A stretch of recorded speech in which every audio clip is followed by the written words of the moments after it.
मसाजोगचे सरपंच संतोष देशमुख यांच्या हत्येला आज 18 दिवस झालेले आहेत आणि या प्रकरणातले काही आरोपी अद्यापही मोकाट आहेत. ज्यांनी पहिल्यापासून या हत्ये प्रकरणात न्याय मिळावा अशी भूमिका घेतली ते संदीप क्षीरसागर माझ्यासोबत आहेत. काय सांगाल, 18 दिवस झाले मात्र आरोपी अद्यापपर्यंत मोकाट आहेत. परत मास्टर माइंड जे तुम्ही म्हणताय त्याच्या संदर्भातही काही नाही. काही आता हे बघा, अधिवेशनात सगळ्याच लोकांनी याची मागणी केली, सगळ्या पक्षाच्या आमदारांनी याची मागणी केली, सरकारने पण दखल घेतली याच्यामध्ये. जिथं काही घोषणा पण झाल्या, SP साहेब बदलले, काही गोष्टीमध्ये दुरुस्ती झाल्या, 2 नंबरचे धंदे हे ते बंद झालेत, काही आरोपी अटक झाले. पण हे आरोपी जे अटक झालेले आहेत हे सुपारी घेऊन, ज्यांनी सुपारी दिली आहे त्यांना, तो मास्टर माइंड अजून अटक नाही ना. लोकांमध्ये आज रोष निर्माण होते याच्या संदर्भात. आम्ही विरोधी बाकावरती आहेत, आम्हाला म्हणजे राजकारण ह्या संदर्भात करायचं नाही. पण आज तुम्ही बघत असाल की जिल्ह्यामध्ये इतर पक्षातले सत्ता म्हणजे असलेले लोकसुद्धा आज मोर्चामध्ये सहभागी होतात. काय कारण याचं? करून का लोक आम्हाला काय, आम्ही फिरत असताना जेव्हा आम्ही बैठक घेतो, लोक गेले कीच गावात विचारतात ते वाल्मिक कराडचं काय झालं.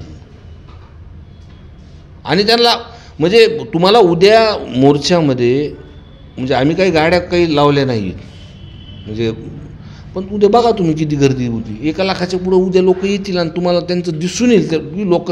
आणि हा काय एक समाजाचा नाही आहे, हा एक समाजाचा नाही आहे. हे बघा वस्तुस्थिती बघा की त्या 3 टर्म असलेला सरपंच म्हणून संतोष अण्णा देशमुख तिथे होते. बरोबर.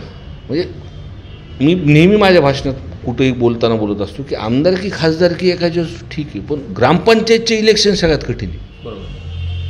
आणि एकदम चांगल्या पद्धतीने त्यांनी गावात सुरुवातीला तर म्हणले ते खंडणीच मागायला म्हणून भांडणं आहेत. अहो त्याच्या पत्र्याचं घर आहे अजूनसुद्धा त्यांचं, ते पाऊस आला की गळतं आहे घर अजूनसुद्धा. त्यांची परिस्थिती बघा तिथे.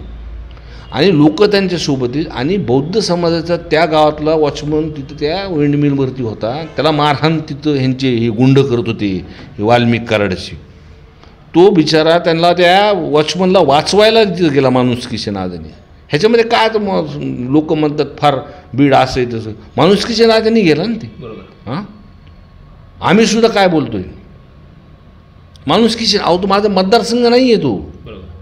पण जी काही घटना आम्ही तिथं बघितली, त्यांचे भाऊ बोलले, त्यांची ते दिदी तिथं त्या ज्या पद्धतीने बोललात, सर्वसामान्याच्या लोकांमध्ये सर्व समाजाच्या. आणि अहो इथे बघा, इथं हा प्रकार झाल्यानंतर 12 तास त्याच्यावरती गुन्हे दाखल होत नाही. लोक आंदोलन करायला तिथं बसले, म्हणून जरांगे पाटील तिथं बसले, गुन्हा दाखल झाला. ही परिस्थिती तुम्ही बघितली नाही का? बरोबर. हां.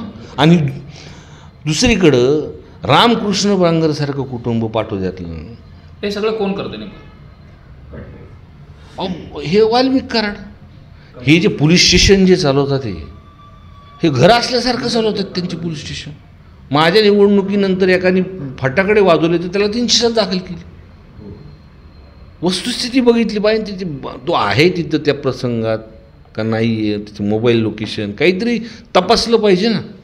मात्र आपण जर यात बघितलं तर गृहमंत्र्यांनी देखील याच्यामध्ये SIT असेल, CIDकडे तपास, न्यायालयीन चौकशी या अधिवेशनात घोषणा केल्या, पण त्या खरंच इम्प्लिमेंट होत आहेत का? आणि आज 17 दिवसानंतर आपण पाहतोय न्यायाची प्रतीक्षा आहे, अद्याप आरोपी मोकाट आहेत.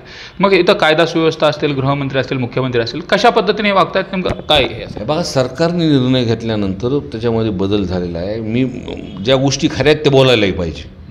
बघा, प्रशासन बिलकुलपणे जे काय आरोपी त्यांना चौकशी व्यवस्थित त्यांची जे पकडले गेलेले आहेत त्यांची चालू व्यवस्थित. 2 नंबरचे उद्योग काय बंद झालेत, लोकांवर समाधान नाही ह्या विषयावरती. आता ह्या घटना, खोटे गुन्हे हे दाखल होणार नाहीत ह्या वस्ती.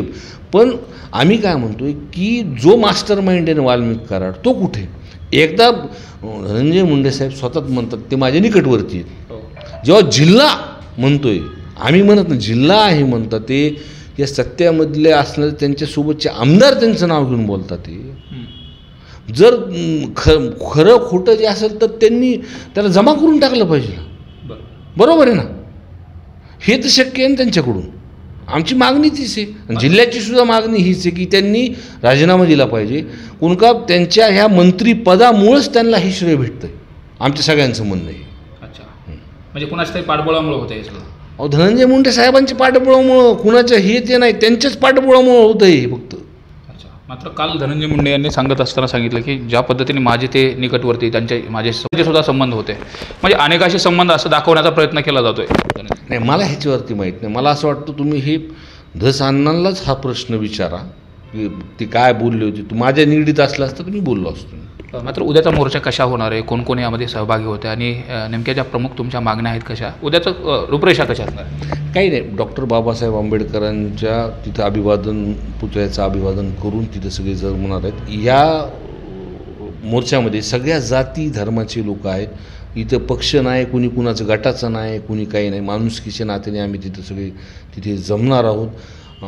रोज पुन्हा जिल्ह्याच्या बाहेरचे लोकसुद्धा ह्याला पाठिंबा देतात, ते सुद्धा म्हणतात आम्ही येणार आहेत. आणि त्या पद्धतीने तिथून आम्ही चालून तिथून जो मोर्चा निघणार तो कलेक्टर ऑफिसपर्यंत जाणार आहे. मात्र आपण बघितलं तर या अगोदर तुम्ही विधिमंडळातली लढाई लढले या प्रकरणाच्या अनुषंगाने, आता रस्त्यावरची लढाई सुरू करताय. यानंतरही जर या उपरांत जर न्याय नाही मिळाला तर पुढची भूमिका कशी असणार आणि एकंदरीत त्या देशमुख कुटुंबाच्या पाठीशी कशी असणार? नाही, आम्ही सर्वजण, मी एकटा काही ह्याच्यामध्ये नाही, पण मी काही ह्याच्यामध्ये शांत बसणार नाही. जोपर्यंत ते वाल्मिक कराडला अटक होत नाही, त्या कुटुंबाला न्याय भेटत नाही, मी शांत बसणार नाही. आणि बाकीच्या सर्व लोकांना बोलून त्यांच्या कुटुंबाशी पण मला बोलावलं, चर्चा. आम्ही सर्वजण म्हणजे सर्वच पक्षाचे गट सगळे जेवढे आम्ही आहेत ती चर्चा करून पुढची दिशा ठरणार आहे. उद्या नेमकं भाषण कोण करणार आहे, कशा पद्धतीची रूपरेषा असणार आहे आणि सर्व पक्षीय कोण नेते यात सहभागी होत आहेत? ज्याच्यात तुमचं हे जे आहेत प्रत्येक मतदारसंघातले ते आमदार येतात इथं, आणि ज्यांनी आपल्या इलेक्ट्रॉनिक मीडियाच्या हे माध्यमातून जे काही बोलले ते लोक येतील. आणि बाकी सगळं चर्चा जे काही लोकप्रतिनिधी आम्ही बसून आज ठरू काय उद्याची, म्हणजे उद्या काय करायचं काय नाही ते. मात्र पवारसाहेब येणार असं देखील बातम्या होत्या, नेमकं वस्तुस्थिती काय आणि कोण तुमच्या पक्षाचं आणखी कोण इथं उपस्थित राहणार आहे का? नाही, पवारसाहेब नाही. ह्याच्यामध्ये पवारसाहेब त्या कुटुंबाला सात्वन करून गेलेले आहेत. तिथे फक्त जितेंद्र आव्हाड साहेब येणार, कुठं सभागृहामध्ये सुद्धा त्यांनी ठामपणे माणुसकीच्या नात्याने ही गोष्ट बोललेत आणि ते येणार आहेत. तर आपण जर बघितलं तर एकूण या सगळ्या प्रकरणात एवढे दिवस झाल्यानंतर सुद्धा ज्या पद्धतीने यात प्रोग्रेस असायला पाहिजे होता तशा पद्धतीचं वाटतंय असं वाटतंय आणि या एकूण तपासावर समाधानी आहात? काय बघा, जिल्ह्यात आम्ही राहतो, मतदारसंघात फिरतो, सर्वसामान्य लोकांमध्ये फिरतो. 2दा लोकांनी आम्हाला निवडून दिले. लोकांची मानसिकता आम्ही बघितलेली आहे. जिल्हा आपला पुरोगामी विचारात, तुम्ही जिल्ह्यातले पुरोगामी विचाराचा जिल्हा आहे. मलासुद्धा लोकांनी 2दा निवडून दिलं आहे. जी जातीपातीचं आपण जे म्हणतो आहे, पण जातीपातीमध्ये ज्यांनी विष पेरलं आहे, जो जातीमध्ये तेढ निर्माण ज्यांनी केलं आहे, हे वाल्मिक कराडसारख्या माणसाला, ह्याला या प्रशासनाने जर नीट केलं ना तर जिल्हा एकदम चांगल्यापणे शांतपणे आमचं. आपण पाहतोय की संदीप क्षीरसागर संतोष देशमुख प्रकरणात न्याय मिळेपर्यंत पाठपुरावा करणार, त्याचबरोबर बीड जिल्ह्याचं जे सामाजिक स्वास्थ्य आहे ते बिघडवणाऱ्यावरती कारवाई केली जावी अशी देखील मागणी केली जाते. कॅमेरामन प्रकाश जाधव सोबत सुरेश जाधव, न्यूज 18 लोकमत, बीड.